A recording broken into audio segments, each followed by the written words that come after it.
For the debate, I recognize the member from Timiston Cochrane. Thank you, Speaker. It's always an honor to stand in the House, and today speak on the Opposition Day motion, our Opposition Day motion, which is basically trying to encourage the government to vote for Opposition Bill 176 and the Public Funding of Partisan Government Advertising Act 2024. I was very proud to co-sponsor that bill with our leader, Marit Stiles. But what makes this bill unique, and I didn't think that we would ever do this, or admit to doing it, but we're going to admit to we copied this bill word for word from a Conservative member. Word for word, when that Conservative member from Dufferin-Caledon was on the opposition benches. And we debated that bill, and we voted for that bill. Because it was a good bill. And it is a good bill. I'm going to go on a limb a bit here, Speaker. Obviously, it was at the time that bill was trying to stop the Liberals who were in government from wasting taxpayers' dollars on self-promotion instead of investing in what they should be investing taxpayers' dollars. And at the time, it was actually something we agreed with the Conservatives on. Because although the NDP and the Conservatives are far apart in our philosophy, old-time political people will tell you that both the NDP and the Conservative had principles. We believed in totally different things. We believe in publicly delivered, publicly funded services. They believe much different. But we had principles. And my question is, once they got to the government benches, the principles seem to have disappeared. And I'd like to read a quote. I'd like to read a quote, Speaker, and I don't read quotes very often, but today I'm going to do it. And this is a quote from the original author of this bill, the MPP from Dufferin-Caledon, when she was talking about this bill to her local media. The PC party is committed to restoring Auditor General oversight of government advertising. But last time, the Liberals voted down the legislation. Reintroducing this important legislation is a second chance for the Liberals to do the right thing and ensure that taxpayer dollars are respected and ensure oversight is to the Auditor General. Despite the Liberal government proroguing the legislation for political reasons, I will continue to use every opportunity to fight for the legislation I believe will make a difference to the people of Dufferin-Caledon.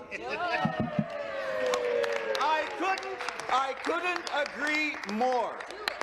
So once again, now we're giving, this isn't actually about Liberal Conservative, it's about doing the right thing, having the Auditor General look at advertising before they put it out. And we're not opposed to government advertising. There's a purpose for certain government advertising. Actually informing people of government programs or how they can get help, that makes sense. Where they should go when their emergency but when you start an ad with, imagine if you lived in a place, and you end the ad with, but you do live in this place. No, there is no relevant information coming from that ad, and we all know it. That is a self-promoting ad. I'll give you another example how this government is doing this. So when you drive down the highway and you come and it says, here's the site of the 413 or the part of our government's plan, $28 billion road building plan. It doesn't say Ontario's, it says ours with a big blue sign. It's that kind of stuff. But when you spend millions and millions and millions doing it, guess what, folks? When you're playing this at the Super Bowl and saying, well, we're going to bring business because of this, you know what? I know a lot of business people, and they do a lot of in-depth work to see where they're going to where they're going to locate, and I give credit where credit's due. I'm sure the Minister of Economic Development helps with that. But I don't think that the captains of industry are watching the Super Bowl go, oh yeah, let's go to Ontario, they have a great Super Bowl ad. No, no. You're self-promoting. And that money, the taxpayers' money, you claim to be so worried about taxpayers' money, that those funds could be so much better invested in actually providing the services. Because you know what? Newsflash, if you actually provide the services, you don't need to advertise that someday you might. Yes. Oh my God. And that's what you're doing. So in my riding, an emergency room was closed and there's ads on the radio saying, oh, things are going to be great in the future. That is the problem. And what is so disappointing is I thought, as many disagreements I have with conservatives on philosophy,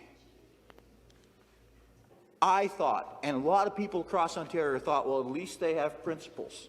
We don't trust the Liberals, but at least this government will have principles. And the fact that you're doing exactly carbon copy what the Liberal government did before shows that whoever is running your ship doesn't have principles. I hope some of you do. I think many of you do. But you're not showing it by A, spending the money in these ads, and B, for the Deputy Premier to potentially not even support her own legislation.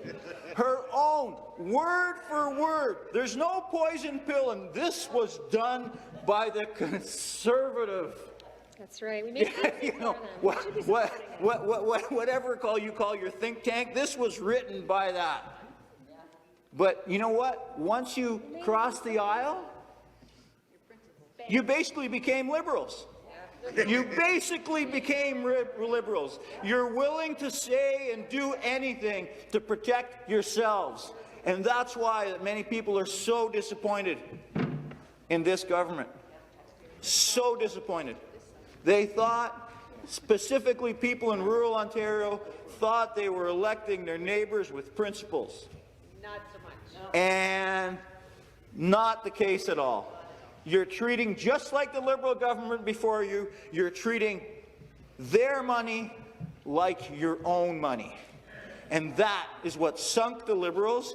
And in the end, if you're not careful, that is what will sink you. Please show us you're not like that. Vote for this motion. Thank you. Hear, hear.